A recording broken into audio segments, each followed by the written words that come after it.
Estas palabras tienen como objetivo fundamental poner en memoria la resistencia a la dictadura de Diana Maidanik, Laura Raggio y Silvia Reyes, y en ellas la heroica resistencia a la dictadura de miles de mujeres. Colocar en este espacio de representación política, que históricamente nos fue negado a las mujeres, la historia de 3 jóvenes, no para revictimizarlas, sino para señalar las prácticas que el terrorismo de Estado ejerció contra el pueblo uruguayo y específicamente contra las mujeres. Asimismo, exponer el proceso de organización de la impunidad en nuestro país. Como actantes políticos, debe dolernos, indignarnos y llenarnos de vergüenza que crímenes ocurridos hace tantos años hayan sido dilatados a nivel judicial. Que luego del pedido de procesamiento de la jueza, miembros de esta casa descalifiquen el accionar de la justicia, soslayando, escatimando y tergiversando aspectos centrales de la misma. Solo los canallas pueden confundir justicia con venganza. La historia de las mujeres como sujetos políticos ha sido invisibilizada por el relato patriarcal, donde generalmente somos asociadas como madres, esposas e hijas que sufrimos las consecuencias por los actos de los varones que acompañamos. Ese es nuestro rol permitido y es asimismo una forma de violencia, de silenciamiento. Las mujeres enfrentaron la dictadura, fueron críticas del sistema político, social y cultural que en ese momento imperaba, y se la castigó con mayor violencia por su pensamiento y por su género. El terrorismo de Estado se ensañó contra los cuerpos de las mujeres. Fueron secuestradas, torturadas, abusadas sexualmente, asesinadas y desaparecidas. Como consecuencia de la tortura, muchas tuvieron abortos involuntarios o quedaron infértiles a causa de las lesiones. Sus cuerpos gestantes solo importaban para hacer más valioso el botín y apropiarse del cuerpo de la mujer y de sus hijos e hijas. Diana Maidanik nació el 31 de octubre de 1951. Comenzó su militancia en el FER 68, luego formó parte de la columna 70 del Movimiento de Liberación Nacional. Estudiaba psicología y trabajaba en un jardín de infantes.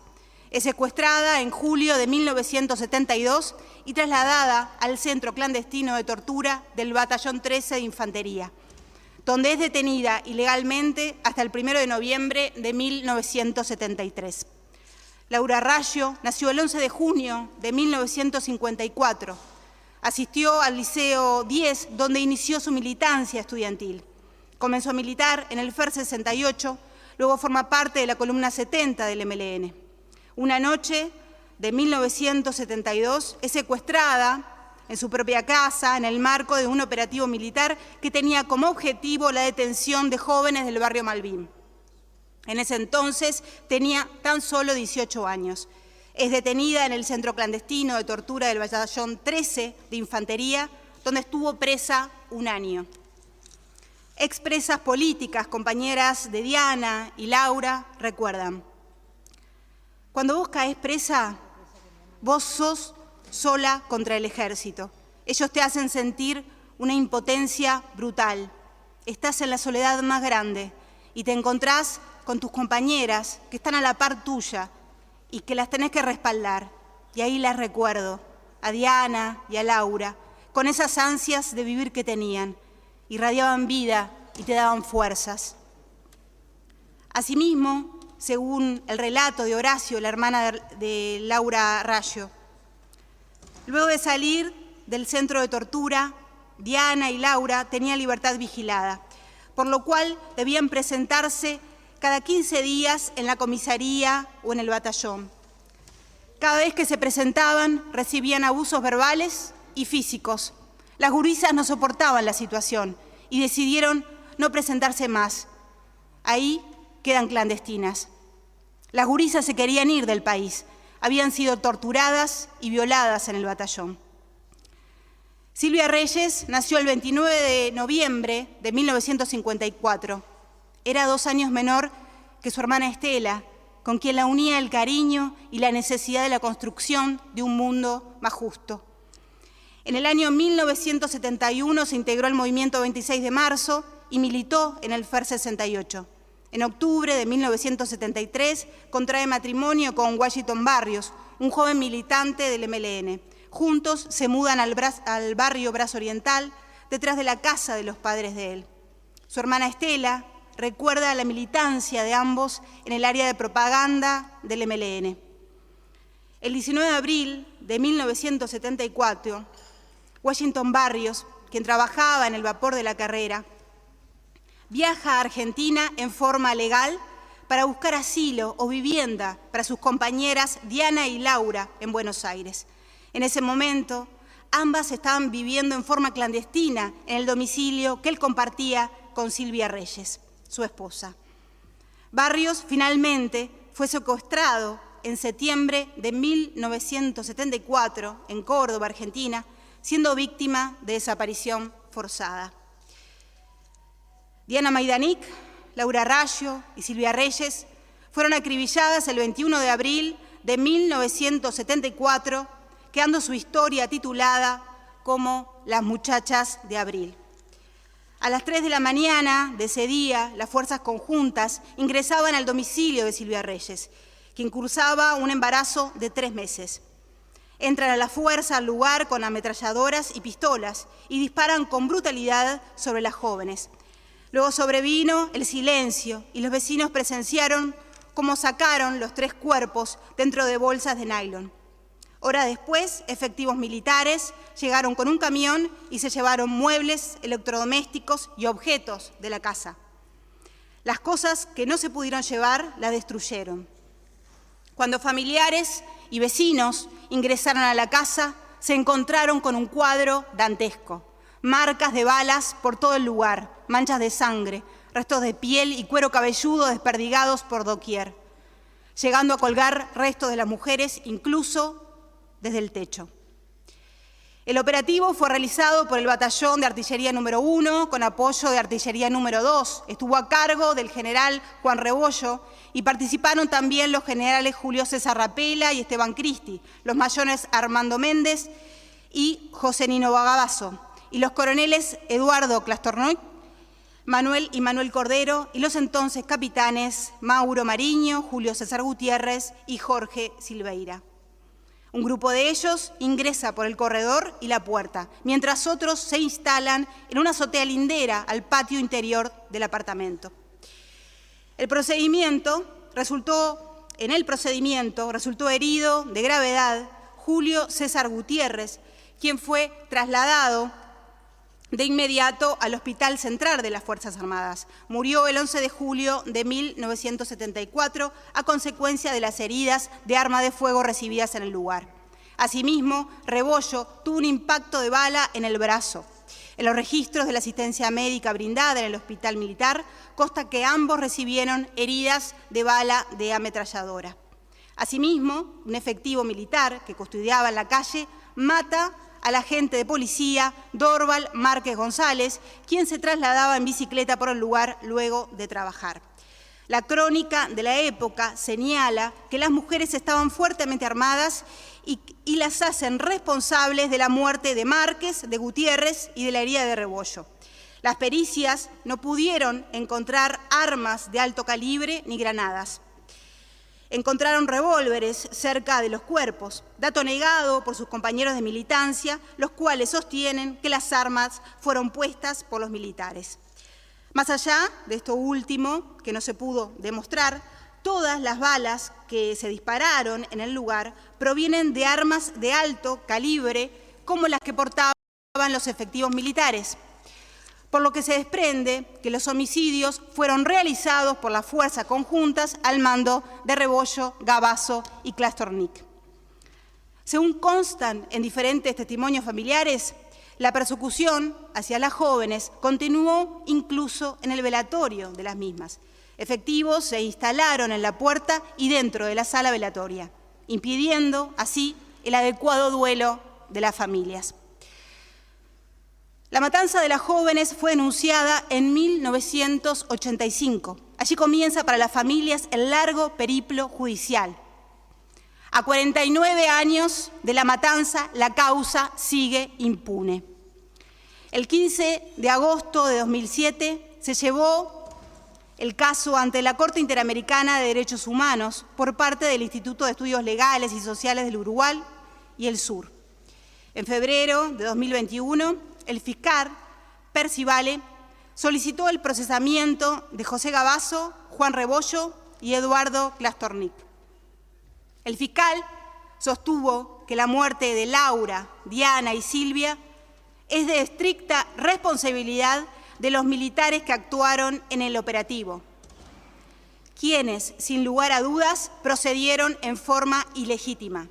Y agrega, más allá si las mujeres resistieron o no el allanamiento, lo real es que éstas fueron ejecutadas, masacradas, cuando se encontraban acurrucadas en una zona donde no podían efectuar resistencia alguna.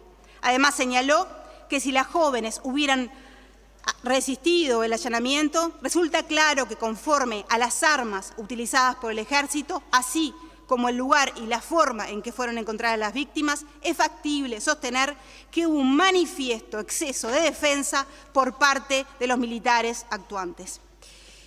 El fiscal se basó en una autopsia histórica de la Junta Médica del Departamento de Medicina Legal de la Facultad de Medicina, en los testimonios de familiares y vecinos y en las propias contradicciones de los oficiales interrogados por la justicia militar.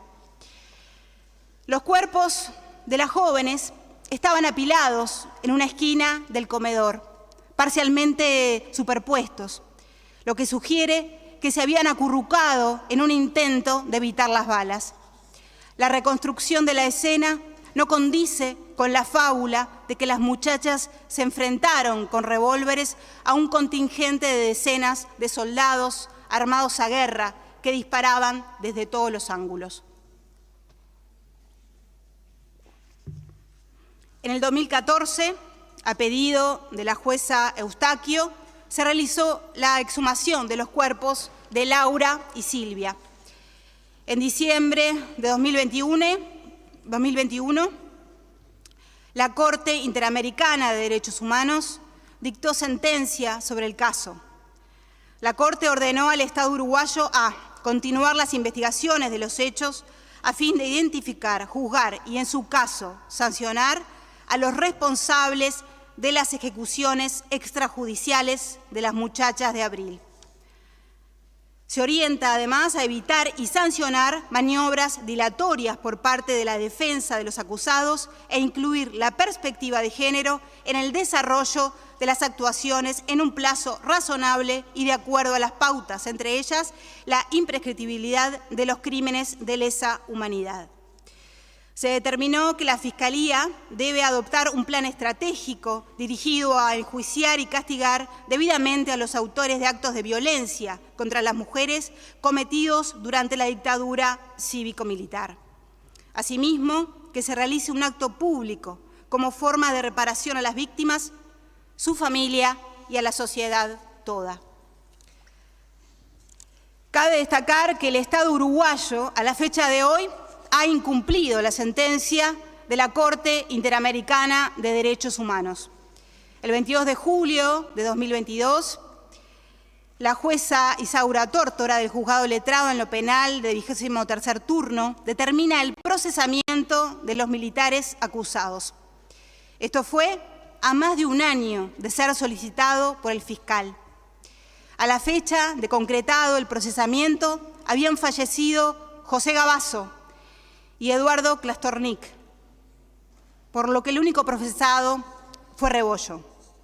Se dispone: decrétese el procesamiento con prisión de Juan Modesto Rebollo García, bajo la imputación prima facie de 3 delitos de homicidio en reiteración real en calidad de coautor, imponiéndose como medida sustitutiva la prisión domiciliaria.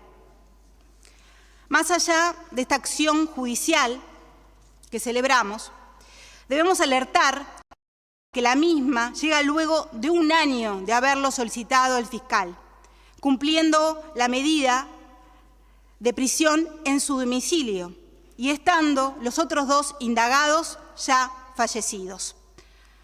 Hoy por hoy no hay condenas y no hay avances en la búsqueda, a pesar de lo que estableció la sentencia de la Corte Interamericana de Derechos Humanos por este caso. Volvemos a recordar que son causas iniciadas en 1985. En suma, estas 3 jóvenes militantes, Diana, Laura y Silvia, las muchachas de Abril, fueron asesinadas a sangre fría por las fuerzas conjuntas en 1974 y su causa sigue impune. Quiero subrayar que los miembros de las fuerzas conjuntas eran funcionarios públicos, dependientes del Ministerio de Defensa, mandatados por otros funcionarios públicos para realizar tareas de todo tipo: robo, secuestro, tortura, abuso sexual, asesinato y desaparición, por nombrar solo algunas. El Estado pagó el sueldo de los implicados en estas causas, antes, durante y luego de cometer los crímenes. Y hoy, luego de casi 1 año, quien fuera comandante del Ejército en 1992 y 1993, Juan Rebollo, continúa sin condena y está con prisión domiciliaria, percibiendo una onerosa jubilación. Luego de 41 años, la causa sigue abierta y no hay condena sobre los responsables. Y el Estado ha incumplido con las recomendaciones de la sentencia de la Corte Interamericana. Poner en memoria el caso de las muchachas de Abril es desenmascarar la crudeza con la que el terrorismo de Estado se ensañó con las mujeres, mujeres con ideas, con ganas de vivir y transformar el mundo. La impunidad de esta causa y de la causa que hace más de 10 años tienen las expresas políticas por delitos sexuales nos debe increpar sobre cómo el Estado legitimó entonces y ahora la violencia contra las mujeres. Por eso exigir justicia para las muchachas de Abril es exigir justicia para todas y cada una de nosotras.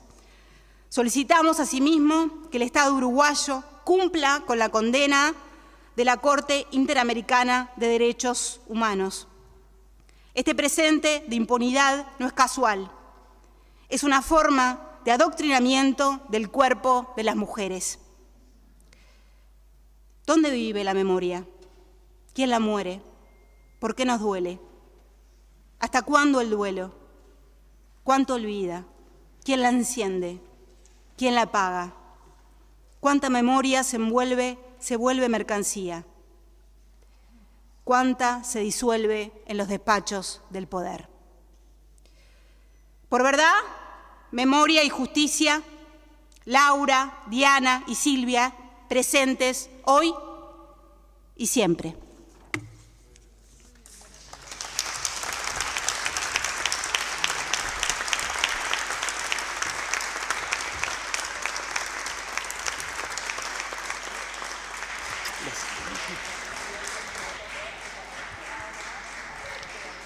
Muchas gracias, diputada.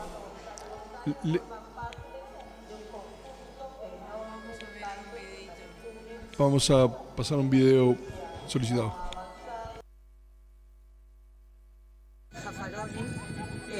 Siempre tan justa y tan emotiva, dice: el dolor es de todos y la salida de ese dolor tiene que ser de todos, o sea que acá estamos con la brigada, somos parte de ese todo, tratando de que se avance en verdad. Muchas gracias, Mónica.